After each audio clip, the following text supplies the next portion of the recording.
Hello story lovers, welcome back to Siri Vennela కథల ప్రపంచం. నేను మీ వెన్నెల. ముందుగా మన ఛానల్ని కొత్తగా చూస్తున్న వాళ్ళు, ఇంకా సబ్స్క్రైబ్ చేసుకోకుండా వీడియోస్ చూస్తున్న వాళ్ళు వెంటనే సబ్స్క్రైబ్ చేసేసుకోండి. ఇప్పుడు యువ మై డెస్టినీ స్టోరీని వింటున్నాము. వీడియోలోకి వెళ్లే ముందు అందరూ వీడియోని లైక్ చేసి షేర్ చేయడం మరవకండి. ఇక స్టోరీ. వాళ్ళ వెనకే నడుస్తూ ఈ తండ్రి కూతుర్లిప్పు నన్ను పొగిడారా తిట్టారా అని తెల్లమొహం వేసుకొని కన్ఫ్యూజన్లోని కార్ వరకు వెళ్ళిపోయింది అద్విక. కార్ అన్లాక్ చేసుకుని లోపల కూర్చున్నా కూడా తీరని కన్ఫ్యూజన్తో ఆలోచిస్తూనే ఉన్న అద్వికాని చూసి, ఏంటి డార్లింగ్ అంతగా ఆలోచిస్తున్నావు అని అడిగాడు రానా. నేను చెప్పిత దాదాది మమ్మీ తూ ఇంచిదంతని, అందుతే మమ్మీ అస్సలు తల్లి లేతుందా ఆలోచిస్తూనే ఉంటది అని మా క్యూటీ చెప్పింది. వామ్మో, ఏమైంది వీళ్ళిద్దరికి? అసలు వీళ్ళిద్దరూ ఇప్పుడు నన్ను ఎందుకు ఇంతలా మోసేస్తున్నారు అని అర్థం కాక పిచ్చి చూపులు చూస్తూ ఆలోచిస్తూ ఉన్న అద్విని చూసి మళ్ళీ ఓసారి రానా, డార్లింగ్ ఏంటి ఎందుకు అంతలా ఆలోచిస్తున్నావు అంటూ కదిపేసరికి, ఏం లేదులే రానా, వెళ్దామా అని వాళ్ళని మార్చి మార్చి చూసింది.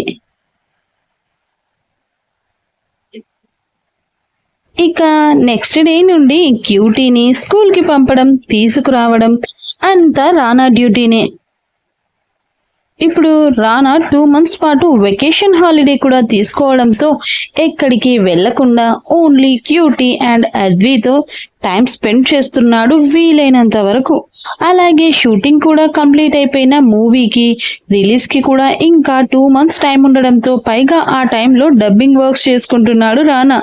డైలీ ఓ న్యూ డైరెక్టర్కి న్యూ స్టోరీ చెప్పడానికి అపాయింట్మెంట్ ఇచ్చి మిగిలిన టైంలో డబ్బింగ్ కోసం స్టూడియోకి వెళ్ళడం, ఓ 2 గంటల పాటు డబ్బింగ్ చెప్పి ఇక ఇంటికి వచ్చి ఓన్లీ అద్వి క్యూటీతోనే టైం స్పెండ్ చేస్తున్నాడు. ఇలా హ్యాపీగా రోజులన్నీ మూవ్ అయిపోతున్నాయి.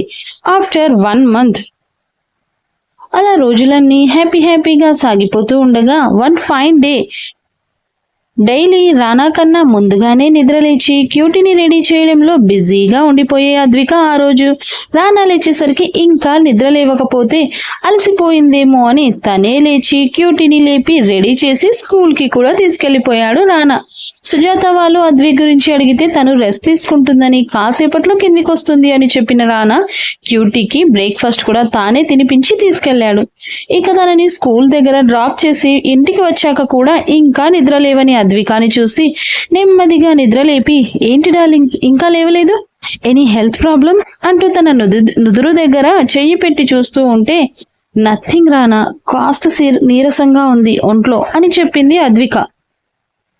అవునా, మరి నాకెందుకే చెప్పలేదు, పద వెంటనే హాస్పిటల్కి వెళ్దాం అని రానా హడావిడి చేస్తూ ఉంటే, లేదు పర్లేదు తగ్గిపోతుంది, కొంచెం రెస్ట్ తీసుకుంటే సరిపోతుందిలే, దీనికోసం హాస్పిటల్కి ఎందుకు, అవసరమైతే నేను చెప్తా కదా అంది అద్విక. నువ్వు దీనికోసం ఏం కంగారు పడొద్దు, నీకు ఇంకా డబ్బింగ్ వర్క్ కంప్లీట్ అవ్వలేదు కదా, ఇవాళ ప్రెస్ మీట్ కూడా ఉన్నట్టుంది, నువ్వు వెళ్ళిపో అంది అద్విక. రానా సీరియస్గా, వాట్ డార్లింగ్, నీకిలా ఉండగా నేను ఎలా వెళ్తాను, ఆయన డబ్బింగ్ వర్క్ ఆల్మోస్ట్ కంప్లీట్ అయ్యింది, ఇంకా కొంచెం ఉంది అంతే, నేను అది రేపైనా చెప్పగలను, ముందైతే మనం హాస్పిటల్కి వెళ్దాం పదా అన్నాడు రానా. అదేం లేదు అని చెప్తున్నాగా రానా, తగ్గిపోతుంది, నువ్వు అనవసరంగా దీనికోసం కంగారు పడొద్దు అంది అద్విక.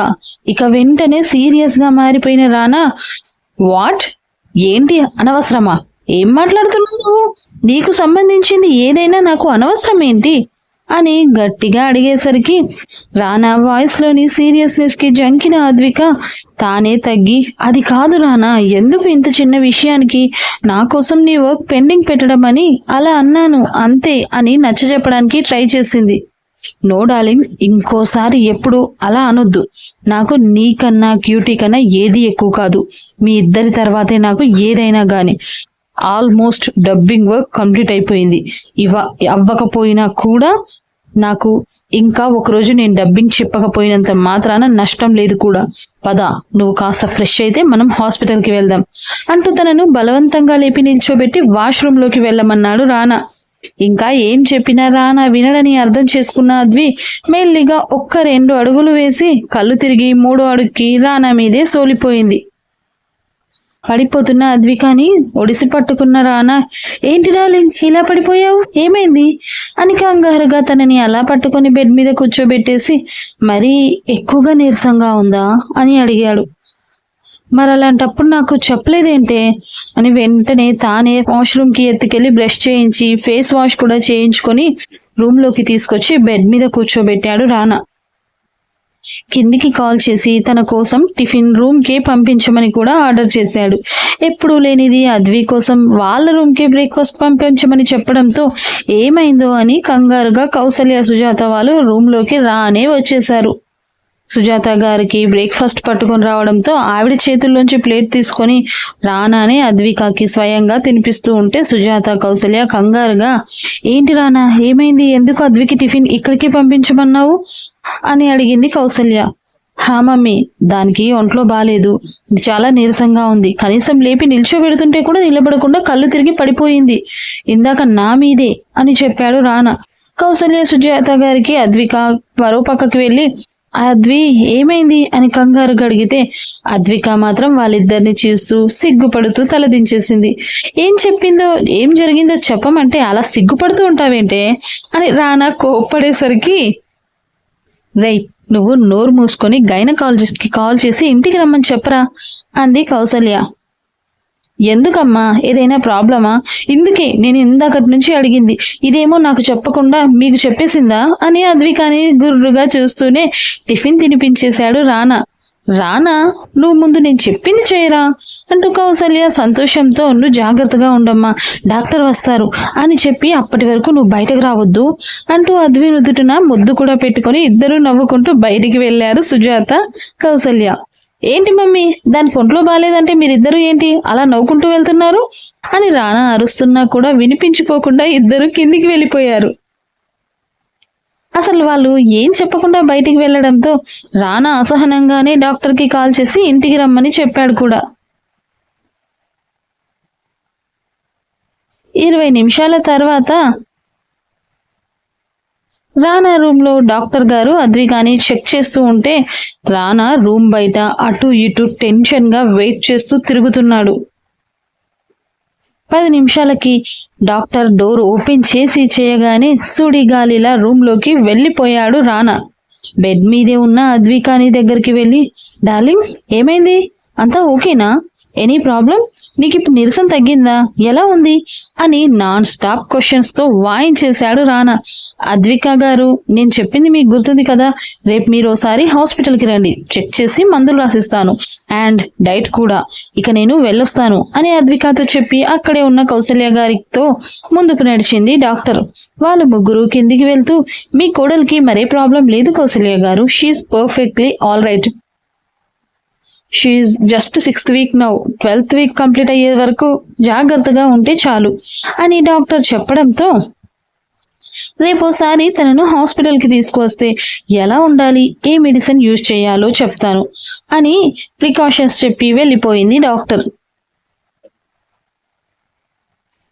డాక్టర్ ఆ రూమ్లోంచి బయటకి వెళ్ళడమే డోర్ వేసేస్తూ అద్వి ముందుకు వచ్చిన రానా కంగారు పడుతూ తన పక్కనే కూర్చొని, డార్లింగ్ ఏంటే, ఏం జరిగింది అని అడుగుతుంటే చెప్పకుండా అలా సిగ్గుపడుతున్నావు, అసలు ఏం జరిగిందో చెప్పు, ఏమైంది, నువ్వెందుకు ఇంత నీరసంగా ఉన్నావు అని వరుస పెట్టి ఆ ప్రశ్నలు అడుగుతూనే ఉన్నాడు రానా. ఈ డాక్టర్తో పనవ్వకపోతే చెప్పు, మనం వేరే హాస్పిటల్కి వెళ్దాము అని అడుగుతున్న రానా చేతిని సైలెంట్గా పట్టుకొని తన పొట్ట మీద పెట్టుకునింది అద్విక. ఏంటి, ఏమైంది ఇప్పుడు అడుగుతుంటే సమాధానం చెప్పకుండా చేతిని పట్టుకొని అలా పొట్ట మీద పెట్టుకుంటే ఏమనుకోవాలి నేను, ఏంటి ఇప్పుడు ఆకలిగా ఉందా నీకు, అయినా ఇప్పుడే కదే టిఫిన్ తినిపించాను, ఇంతలోనే మళ్ళీ ఆకలా, సరే అయితే జ్యూస్ తెప్పించనా, పోనీ పాలు తాగుతావా అని అడిగాడు మళ్ళీ రానా. తన పంతా తనదే కానీ అద్వి చెప్పాలనుకున్నది ఏంటో అనేది అర్థం చేసుకోలేకపోతున్న రానాని చూసి కోపంగా, ఇడియట్ అని నెత్తి మీద ఒక్కటి పీకింది అద్విక. ఒసేయ్ ఎందుకే కొట్టావు, నేనిప్పుడు ఏమన్నానని, అసలు ఏమైంది అని అడుగుతుంటే కొడుతున్నావేంటే, నీకు ఈ మధ్య ఉమెన్ హ్యాండ్లింగ్ ఎక్కువ అవుతుంది. నేనంటే బొత్తిగా భయం కూడా లేకుండా పోయింది నీకు. పనిష్మెంట్స్ తగ్గిపోయాయి. నీకు ఈసారి పనిష్మెంట్ ఇవ్వాల్సిందే అంటూ అద్వి మీదకు వచ్చేశాడు రానా. అద్వి వెనక్కి జరిగిపోతూనే, మరేంటి రానా, చెప్తుంటే అర్థం కాదా నీకు? నేనేం చెప్తున్నాను అది నా కళ్ళల్లో ఫీలింగ్ ఏంటో అర్థం చేసుకోవడం రాదు. కానీ ఏమైంది ఏమైంది అని ఒకటే షంటుతున్నావు అని కోపంగా చెప్పి, నేను నీ చేతిని ఎక్కడ పెట్టాను, దానికి అర్థం ఏంటి అని ఆ మాత్రం తెలియట్లేదు. పెద్ద హీరోవి, మళ్ళీ ఒక్క పాపకి తండ్రివి, ఇంకా ఏం తెలుసు నీకు అంది అద్విక కసురుతూ. అరే ఏమైందే, ఎందుకు అంతలా కసురుతున్నావు? ఎక్కడ పెట్టావు? నీ పొట్ట మీద చేయి పెట్టుకున్నావు. అయితే ఏంటి ఇప్పుడు? ఆకలేస్తుంది అంతేగా అని వెంటనే ఫోన్ తీసుకొని జ్యూస్ కోసం కిందికి ఫోన్ చేస్తున్నాడు రానా. ఇక తిక్క కోపం వచ్చేసిన అద్విక కోపంగా ఆ ఫోన్ లాక్కొని పక్కన పాడేసి, నీ బొంద నువ్వు మళ్ళీ తండ్రివి కాబోతున్నావు, మళ్ళీ మన మధ్యకి ఓ జూనియర్ రానా రాబోతున్నాడు అని అరిచినట్టే చెప్పి, అది నేను చెప్పేది, అది అర్థం చేసుకోవడం మానేసి ఎంతసేపు ఆకలి ఆకలి అంటావే గాని నేను చెప్పే ఫీలింగ్స్ అర్థం చేసుకోవే అంది అద్వి కోపంగా రానా జుట్టు పీకేస్తూ. అద్వి చెప్పింది విన్న రానాకి అప్పుడు కళ్ళు డింగుమని తెరుచుకొని తన చేతిలో ఉన్న జుట్టుని విడిపించుకొని, మరి ఏమంటున్నావు డార్లింగ్, నిజమా? నువ్వు నిజమే చెప్తున్నావా అని తనని ఊపేస్తూ అడిగేశాడు సంతోషంగా రానా.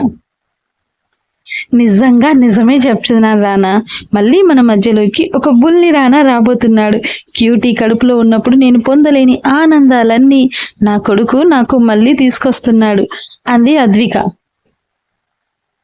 రానా సంతోషంతో అరిచేస్తూ, వావ్ సూపర్, ఎంత గుడ్ న్యూస్ చెప్పావు డార్లింగ్, అసలు నిన్ను అంటూ అద్వి మొహాన్ని తన దోసిల్లోకి తీసుకొని మొహం నిండా ముద్దులు పెట్టేస్తూ, ఇంత గుడ్ న్యూస్ చెప్పిన నీకు ఏం గిఫ్ట్ ఇవ్వాలి, ఏం కావాలి చెప్పు, ఏం కావాలో చెప్పు డార్లింగ్, నువ్వేదైనా కోరుకో, వెంటనే నీ కాళ్ళ దగ్గర పెట్టేస్తా అని అడిగాడు రానా.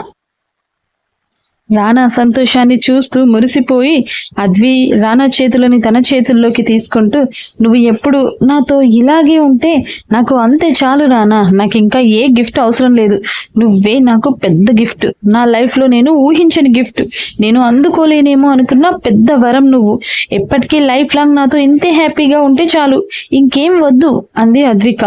మెంటల్ దానా, నేను నీతో కాక ఇంకెక్కడుంటానే, ఎప్పటికీ నేను మీతోనే ఉంటాను, నువ్వు నేను క్యూటీ మన బాబు తప్ప మనకి ఇంకా వేరే లోకమే లేదు నాకు అని చెప్పాడు రానా. ఈ హ్యాపీ మూమెంట్స్ ని మనం గ్రాండ్ గా సెలబ్రేట్ చేసుకోవాలి డార్లింగ్ అని ఆనందంగా అంటూ, అరే నాకు ముందు చెప్పాల్సిందే, నా ఏంజల్ని స్కూల్ కి పంపించకుండా ఉండేవాణ్ణి కదా అన్నాడు రానా. మనం చక్కగా బయటికి వెళ్ళి ఎంజాయ్ చేసేసి వచ్చేవాళ్ళం, ఎందుకు చెప్పలేదే నువ్వు నాకు ముందు అంటూ అద్వికాని కసురుతూ, నువ్వు ఫాస్ట్గా రెడీ అయ్యుండు, నేను వెళ్ళి ఏంజిల్ని స్కూల్ నుంచి తీసుకొచ్చేస్తాను, మనం బయటికి వెళ్దాం అన్నాడు రానా. ఓయ్ ఇప్పుడు అదెందుకు నాకు అర్థం కాదు, స్కూల్ నుంచి దాన్ని తీసుకురావడం ఎందుకు అని అడిగింది అద్విక. అయినా మనం ఎక్కడికి వెళ్ళట్లేదు కూడా, విన్నావుగా డాక్టర్ ఏం చెప్పిందో, కొంచెం జాగ్రత్తగా ఉండమని చెప్పింది, పైగా మళ్ళీ రేపు ఇంకోసారి హాస్పిటల్కి రమ్మంది, అప్పుడు అన్నీ చెక్ చేశాక మెడిసిన్ ఇస్తానన్నారు, అప్పటి వరకు రెస్ట్ తీసుకోమని చెప్పారు, నేను ఎక్కడికి రావట్లేదు, క్యూటీ కూడా స్కూల్ నుండి రావట్లేదు అంది అద్విక. అవును కదా, డాక్టర్ నిన్ను రెస్ట్ తీసుకోమన్నారు కదా, సరే అయితే బయటికి వెళ్ళడం ఎందుకు, మన ఇంట్లోనే పార్టీ చేసుకుందాం, ఇక్కడే ఎంజాయ్ చేద్దాం, కాబట్టి వెంటనే వెళ్ళి నా ఏంజిల్ని తీసుకొచ్చేస్తాను అన్నాడు రానా మళ్ళీ. ఇడియట్, ఎక్కడికి వెళ్ళినా సరే మళ్ళీ నీ కూతురు దగ్గరికే వచ్చేస్తావు, ఏంటి రానా నువ్వు ఎప్పుడు చూడు నా కూతుర్ని తీసుకొస్తాను అంటూనే ఉంటావు, అసలు దాన్ని స్కూల్కి పంపించి బుద్ధిగా చదివించే ఉద్దేశం ఉందా లేదా నీకు అని గయ్యమని అరిచేసింది అద్విక. ఒసై, వారంలో 3 రోజులు నా కూతురు స్కూల్కి పోతూనే ఉంది కదే, ఇంకా ఏం కావాలి, ఏదో ఓ 2-3 రోజులు స్కూల్కి వెళ్ళనంత మాత్రాన స్కూల్కే పంపించట్లేదు అన్నట్టుగా మాట్లాడుతున్నావు అన్నాడు రానా గుర్రుగా. అయినా నా కూతురు లేకుండా సెలబ్రేషన్స్ ఏంటే, ఎలా అయినా సరే ఇప్పుడు వెంటనే నా ఏంజిల్ని పట్టుకొచ్చేస్తాను, మనం ఈరోజు ఇంట్లోనే గ్రాండ్గా పార్టీ అరేంజ్ చేసుకుందాం అన్నాడు రానా మళ్ళీ. ఇక రానా చెప్పినా వినడు, అర్థం చేసుకోడు, అని అర్థమైపోయింది అద్వికాకి. వెంటనే తల కొట్టుకొని, సరేలే వెళ్ళు నాయన, వెళ్ళి నీ కూతుర్ని పట్టుకొచ్చుకోపో, ఇంకా నేను చెప్పినా నువ్వు వినవులే అని మూతి ముడిచి చెప్పింది అద్విక. ముద్దుగా మూతి ముడిచిన అద్వికాని చూస్తూ, ప్లీజ్ ప్లీజ్ డార్లింగ్, అర్థం చేసుకోవే. మీరు నా లైఫ్లోకి వచ్చాక నాకు ఏ హ్యాపీనెస్ అయినా సరే అది నువ్వు క్యూటీ ఉంటేనే ఫుల్ఫిల్ అయినట్టుగా అనిపిస్తుంది నాకు. మీ ఇద్దరిలో ఏ ఒక్కరూ లేకపోయినా నాకు ఆ ఆనందం ఏదైనా సరే కాస్త వెలితిగానే ఉంటుంది. ప్లీజ్ రా, అర్థం చేసుకో. ఈ ఒక్క రోజుకి ఇక నుంచి వారంలో 4 days స్కూల్కి పంపిస్తాను క్యూటీని, ఓకేనా అని రిక్వెస్ట్ చేశాడు రానా. ఓకేలే వెళ్ళు, ఇంకా నేను వద్దన్నా నువ్వు వినవు కానీ వెళ్ళి క్యూటీని తీసుకురా. కానీ చెప్తున్నారానా, ఈ ఒక్కరోజు మాత్రమే. పైగా నువ్వు నాకు మాట ఇచ్చావు, వారంలో 4 days క్యూటీని స్కూల్కి పంపిస్తా అన్నావు, గుర్తుంది కదా అని అడిగింది అద్విక. గుర్తుంది డార్లింగ్. ఇక ష్యూర్, ఇక నుండి వారంలో 4 days ఏంజెల్ని స్కూల్కి పంపిస్తా. ఇక నువ్వు రెడీగా ఉండు, నేను క్యూటీని తీసుకొస్తాను. మనం ఎక్కడికి వెళ్ళాం, కానీ ఇంట్లోనే గ్రాండ్గా పార్టీ సెలబ్రేషన్ చేసుకుందాం, ఓకేనా అని ఇక అద్వి మాట్లాడే ఛాన్స్ కూడా ఇవ్వకుండా రూమ్లోంచి వచ్చి బయటికి వెళ్ళిపోయాడు రానా. ఆల్మోస్ట్ గాల్లోనే ఎగురుతూ వెళ్తున్న రానాని చూస్తూ తల కొట్టుకుంటూ, ఈ రానా ఇక మారడు, ఇడియట్ అని తిట్టుకొని టిఫిన్ చేయడంతో కాస్త శక్తి వచ్చి ఫ్రెష్ అవ్వడానికి బెడ్ దిగబోతుంటే అప్పుడే లోపలికి వస్తున్న సుజాత అద్వి ముందుకు వచ్చేసి, ఎక్కడికే అని అడిగారు. ఫ్రెష్ అవుతానుమా, ఇంతకీ నువ్వెందుకు వచ్చావు అని అడిగింది అద్విక. అల్లుడు గారు బయటకు వెళ్తూ మరీ నాకు చెప్పి వెళ్ళాడే నీ దగ్గర ఉండమని అనడంతో, అల్లుడు గారి గురించి కేకలకు నీకేమైనా అవసరమేమోనని మీ అత్తయ్య నన్ను కిచెన్లోకి ఉండనీయకుండా ఇటు తోసింది అని చెప్పింది సుజాత. అయ్యో అమ్మ, నాకేం మరీ అంత నీరసంగా ఏం లేదు. ఉదయం ఏదో టిఫిన్ కూడా చేయక కొంచెం కళ్ళు తిరిగాయి. ఇప్పుడు ఇలాంటివన్నీ కామన్గా జరిగేవే కదమ్మా. ఆయన కంటే తెలియక హడావిడి చేస్తున్నాడు, నీకు తెలుసు కదమ్మా ఈ రానా గురించి అంది అద్విక. నాకు తెలిసే, కానీ ఏం చేయను, మీ ఆయనని మీ అత్తగారిని అసలు పట్టుకోలేకపోతున్నామే తల్లి. అసలు మీ అత్తగారైతే కింద కిచెన్లో మామూలుగా హడావిడి చేయట్లేదు, పైగా నాతో కూడా ఒలింపిక్ పరుగులు పెట్టిస్తున్నారు. వదిన ఇది చేయనా, వదిన అద్వి అది తింటుందా, కిచెన్లోని స్టాఫ్ మొత్తాన్ని ఒక ఆట ఆడిస్తున్నారంటే నమ్ము అని చెప్పింది సుజాత. ఇంతకీ ఇప్పుడు మళ్ళీ అల్లుడు గారు ఎక్కడికి వెళ్ళినట్టే, ఇవాళ షూటింగ్ ఉందా? అయినా ఇంత హ్యాపీ మూమెంట్లో షూటింగ్ కూడా క్యాన్సిల్ చేసుకుంటారు కదా, కానీ నిన్ను వదిలి వెళ్ళరే, మరి ఎలా వెళ్ళాడే, అంత అర్జెంట్ వర్కా అని ఆశ్చర్యంగా అడిగింది సుజాత. అమ్మా సుజాతమ్మ, నువ్వు మరీ సీనియర్ ఆర్టిస్ట్ సుజాతలాగా అంత ఊహించుకోవద్దు అమ్మా. నీ అల్లుడు గురించి, నీ అల్లుడు వెళ్ళింది షూటింగ్కి కాదు, తన కూతురిని స్కూల్ను డుమ్మా కొట్టించి మరీ పట్టుకురావడానికి అని చెప్పింది అద్విక వెటకారంగా. అవునా, ఇప్పుడు అదెందుకే, అది వచ్చిందంటే మళ్ళీ గోల చేస్తుంది. వారంలో కనీసం 3 రోజులైనా అది స్కూల్కి వెళ్ళే ఈ 3 గంటలు హాయిగా ఊపిరి పీల్చుకుంటున్నాను. ఇవాళ నాకు ఆ అదృష్టం కూడా లేదా అంది దీనంగా సుజాత. నా ప్రెగ్నెన్సీ కన్ఫర్మ్ అయిన శుభ సందర్భంలో మీ అల్లుడు గారు ఇంట్లోనే సాయంత్రం పార్టీ అరేంజ్ చేసుకుందామంటున్నారు. కూతురు లేకుండా సెలబ్రేషన్స్ ఏంటి అని దాన్ని తెచ్చుకోవడానికి వెళ్ళిపోయాడు ఆగమేఘాల మీద అని చెప్పింది అద్విక. అవునా, కానీ అద్వి సాయంత్రం పార్టీ అయితే మధ్యాహ్నమే స్కూల్ నుండి వచ్చే క్యూటీని ఇప్పుడే ఎందుకే తీసుకురావడం, ఓ 2 గంటలు పోతే అదే వచ్చేది కదా, ఏదో కనిపెట్టినంత గొప్పగా అడిగింది సుజాత. అమ్మా తల్లి, నువ్వు మరీ మీ అల్లుడు గారిని తక్కువ అంచనా వేస్తున్నావమ్మా. సాయంత్రం పార్టీకే కాదు, వీలైతే వారం ముందు జరగబోయే పార్టీకి కూడా ఈ రోజు నుంచే కూతుర్ని స్కూల్ మాన్పించే రకం. ఏమన్నా అన్నామంటే స్కూల్నే కొనేస్తాను, టీచర్స్నే ఇంటికి రప్పించి నా ఏంజల్కి క్లాస్ చెప్పాలి అంటాడు. అంతటి ఘటికుడమ్మా మీ అల్లుడు అంది అద్విక. కూతురు మీద మనవరాల మీద అల్లుడికి ఉన్న ప్రేమకు మనసులోనే పొంగిపోతూ మళ్ళీ అతిగారాభం వల్ల మనవరాలు ఇబ్బంది పడుతుందేమో అని ఆలోచిస్తూ అది కాదు అద్వి, అలా ఎప్పుడూ అనుకోవద్దు. స్కూల్ అంటే ఓ దేవాలయం. అందులో చదువు చెప్పే టీచర్స్ దేవుళ్ళతో సమానం. ఎప్పుడైనా మనం దేవాలయానికి వెళ్ళి దేవుణ్ణి దర్శించుకోవాలి, కానీ డబ్బులున్నాయి కదా అని ఆ దేవుణ్ణే మన దగ్గరికి రప్పించుకోవాలి అనుకోకూడదు. తప్పు. అలా చేయడం వల్ల మన పరపతి పెరుగుతుందేమో కానీ మన అమ్మాయికి సంస్కారం పెరగదు. పైపెచ్చు క్యూటీకి గర్వం కూడా పెరుగుతుంది. ఇది అల్లుడు గారికి తెలియకపోయినా నువ్వే అర్థమయ్యేలా చెప్పాలి. మీ నాన్నగారు నీకు నేర్పిన విలువలు, సాంప్రదాయాలు నువ్వు నీ పిల్లలకు కూడా అందించాలి కదా. అర్థమయ్యిందా అని కూతురికి సావధానంగా చెప్పింది సుజాత. నిజమే అమ్మా, నేను రానాకి చెప్తాలి. ఇంకా ఎన్ని రోజులు? మహా అంటే ఇంకా 1 సంవత్సరం అంతేగా. ఆ తర్వాత దాని చదువు బాధ్యత అంతా నేనే తీసుకుంటాను అని చెప్పింది అద్విక.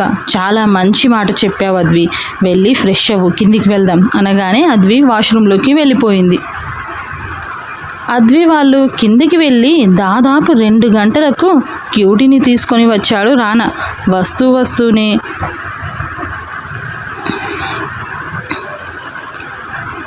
వస్తూనే వెనక ఉన్న పని వాళ్ళతో తాను తీసుకొచ్చిన బుట్టలన్నీ ఇంట్లో పెట్టిస్తూ ఉంటే, అవన్నీ ఏంటి రానా అంది అద్విక. కౌసల్య, సుజాత గారు అయితే నోరు తెరుచుకోవడమే పనైపోయింది పాపం. దాదాపు పావు భాగం హాల్ అంతా ఆక్యుపై చేసేసాయి.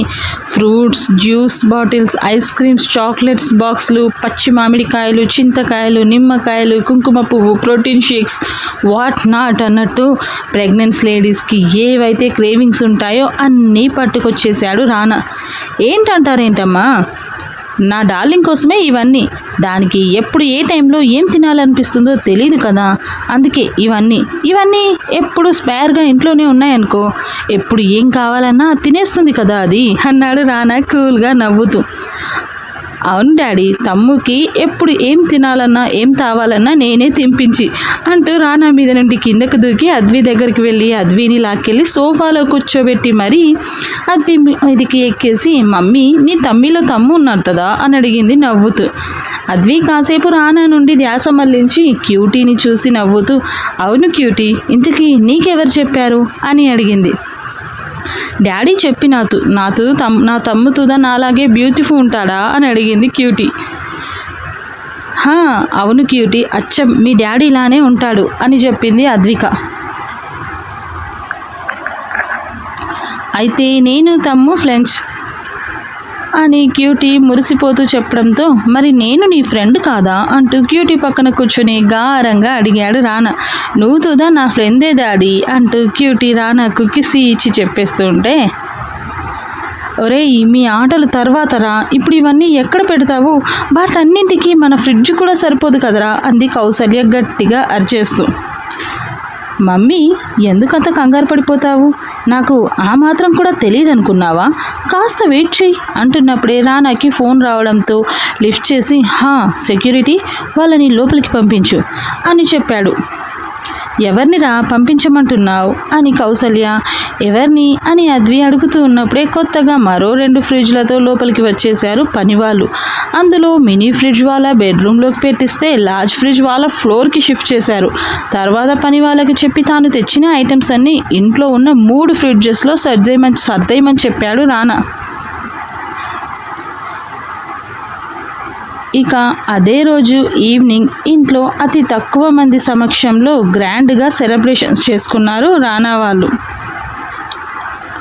ఆ హ్యాపీనెస్లోనే మీడియాకి తాను సెకండ్ టైం తండ్రి అవుతున్నానన్న విషయం కూడా షేర్ చేసి, అతి త్వరలో రానా ఓ ప్రొడక్షన్ హౌస్ కూడా స్టార్ట్ చేస్తున్నానని, బ్యానర్ నేమ్ తొందరలోనే రిలీజ్ చేస్తానని తన సోషల్ మీడియా అకౌంట్లో అఫీషియల్గా పోస్ట్ కూడా షేర్ చేశాడు రానా.